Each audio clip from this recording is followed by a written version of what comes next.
Hello and welcome back to another episode of Cooking with Christ. That's right, Cooking with Christ, where today we're going to be making sausage, rice, sticky rice with sausage. It's kind of like a Gordon Ramsay thing that I almost said I'm adventing on it. I'm going to ad-lib on it a little bit. So we're going to get our skillet hot, nice and hot there. Cooking with Christ. Okay, we're going to be throwing in some olive oil.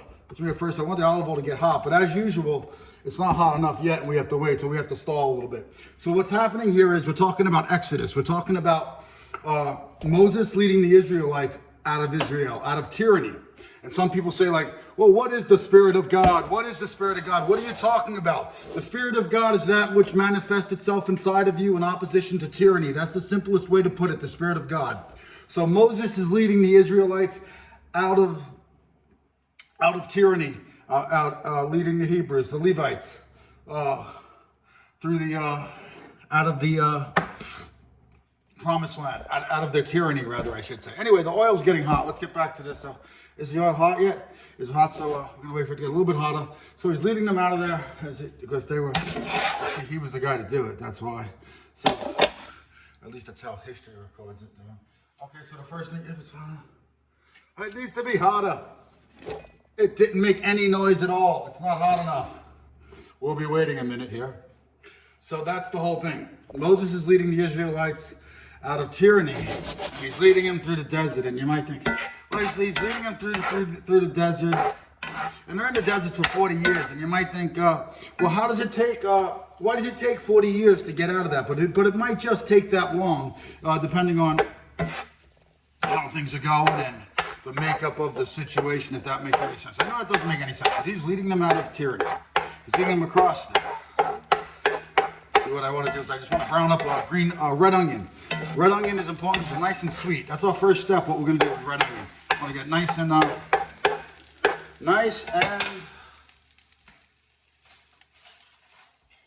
want to render it down, render it a little bit to make it a little bit soft, basically.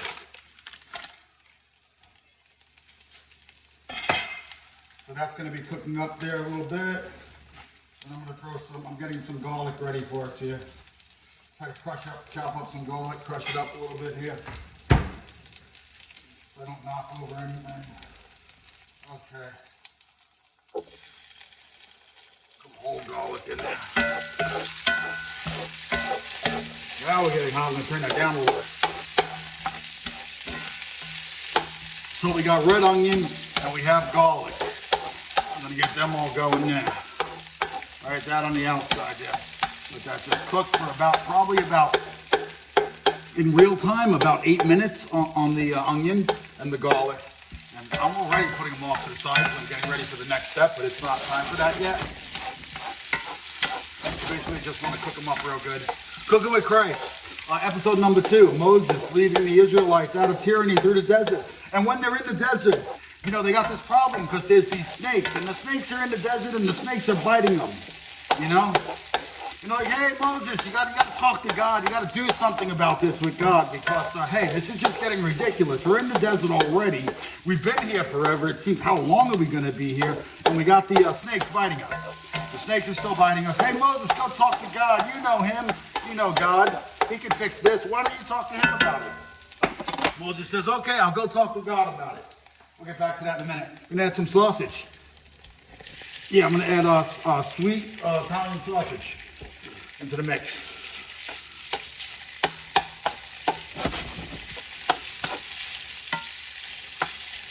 Just kind of let that brown like that. Moses is going to lead the Israelites out of tyranny into the promised land eventually. You know, they didn't, like, the fathers didn't get there with the kids. It was a multi-generational thing because it takes that long sometimes. So Moses, the Israelites say to Moses, hey, you know Christ, you know God. Why don't you go there and talk to him and get him to stop these snakes for Pete's sake? We got all these snakes and they're biting us. But Moses does go to God. But God doesn't do what you think he's going to do. You know what he does? He leaves the snakes there to bite them. He leaves them there, you know? He's like, hey, listen, the snakes are going to be there. You'll either learn to contend with them or not, but they're not going anywhere. That's the deal with that. Moses, he's leading them out. He's trying to do the best he can. He did lead them out of there. So that was a good thing, you know.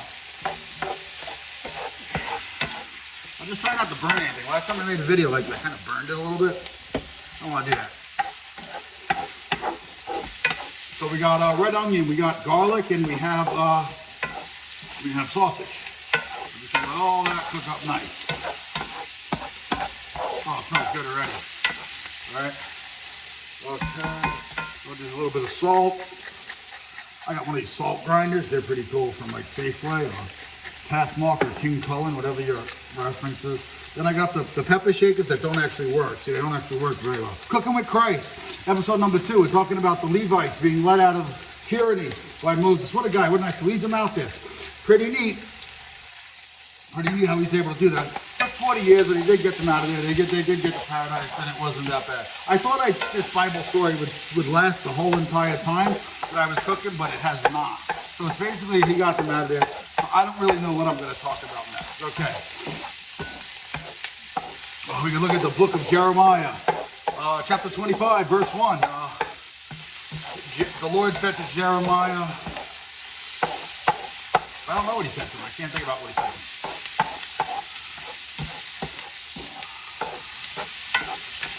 He said, let's try not to burn this and think about what I'm going to add next and what I'm going to say next. Where are we at? Jeremiah says to the Lord,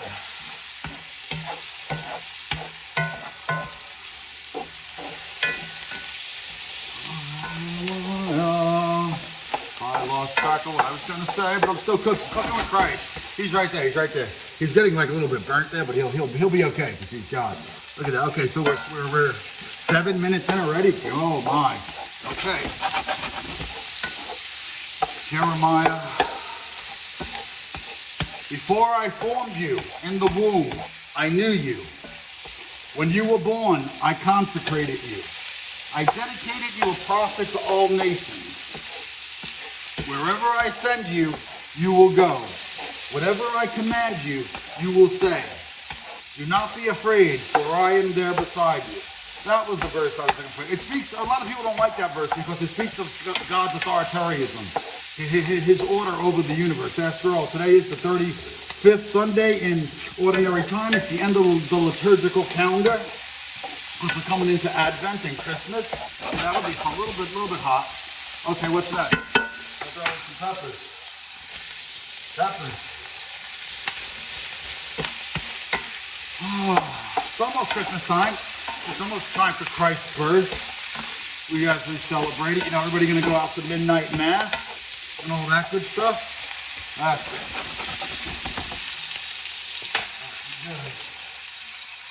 Okay, and then from there we're going to let this render a little bit and just continue to cook.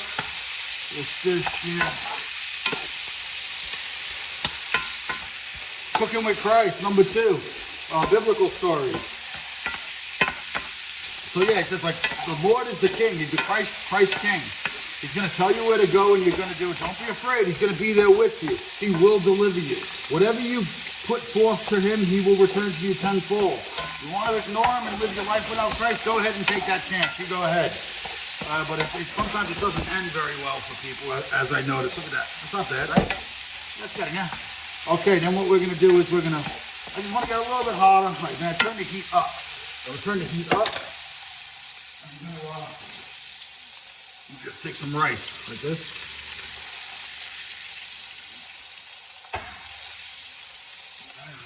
Get the heat up. We're really just going to this is called infusing the rice. It's adding all that flavor to it. We're going to mix that all in with it here. Okay. Get the pan super hot pan. Okay, there we go.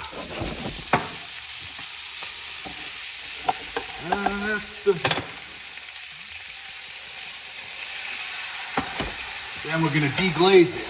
Right there, I just deglazed the pan. It's going to get all that yum-yums in. And now I can turn my heat back down a little bit so I'm not frying over here. Not bad. Let that just cook up like that.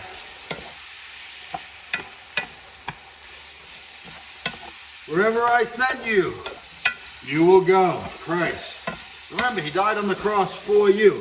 And I got a kick out of a lot of these churches that people, we worship a crucified Christ. We have a Corpus Christi on the cross. It's significant. Without that corpse, without that body on that cross, you know what it is? It's just two pieces of wood. It's just like this, just a piece of wood. It doesn't really mean that much. Then we're going with broth, vegetable broth. Just enough to get us up, just to cook the rice. The rice is going to soak that up. Right. Stir that up like that. Cooking with Christ, number 2, talking about the biblical story. See how it has that nice color to it? Like a really good color to it. It's still boiling up a little bit, it's still nice. I'm just going to let that soak in there. Throw a lid on it, preferably one that fits. We don't have a lid that fits. There's no lids that fit. There we go. Let that cook a little bit. It's probably going to boil for about 3 minutes. Let it just infuse in there and get everything together. In the meantime, I'll talk to you about the prodigal father. The prodigal father and the prodigal son. The son comes home and the father orders a lamb, a calf to be slaughtered. Another example of food in the Bible. And let's not forget the Lamb of God who takes away the sins of the world. In the Catholic faith. In every faith, I guess, he takes away the sins. And if you don't understand that, a lot of people don't understand it. It's a philosophy thing. He died for you. You can look it up. I don't have all the answers. I'm just cooking with Christ, number 2. Cooking with Christ, number 2. It's making that Gordon Ramsay the biggest atheist. I don't know if he's an atheist. I don't really know. But that ever existed, possibly. So I'm going to put all that together. That's going to go in there like that. Cooking with Christ. Here we go. And look at that. Now, the last thing we're going to add in is we're going to go with green onion, tomato, parsley. Wow, that's a lot of parsley. Isn't that a lot of parsley? Get that oil right here. And that's what we got. We got sticky rice, parsley. I put the tomatoes and the vegetable ingredients in at the end because I don't want to overcook them, obviously. Turn the gas back up. Just kind of fold it. I just like to fold it like that, keep that up there. But that's what it comes down to. Cooking with Christ. Sticky rice, sausage, tomato, looking pretty good. Then you put it on a bowl and you eat it and you enjoy it with your family. Cooking with Christ, number 2, we're talking about the liturgy of the hours. I read the liturgy of the hours this morning. If you're not Catholic, you don't know what that is, and it's too much to explain. But anyway, go ahead. What the greatest thing about communion is when you go to the church and you take communion and you do that, you leave it all. You leave all your crap and all the junk at the altar rail. You leave it right there. Leave it there for Christ to deal with. You don't have to deal with it anymore. That's taken off your hands with communion, with confession, all that good stuff. Redemption, atonement, achievement, escape from your tyranny. The Spirit of God, that which manifests itself inside of you in opposition to tyranny. Have a great day.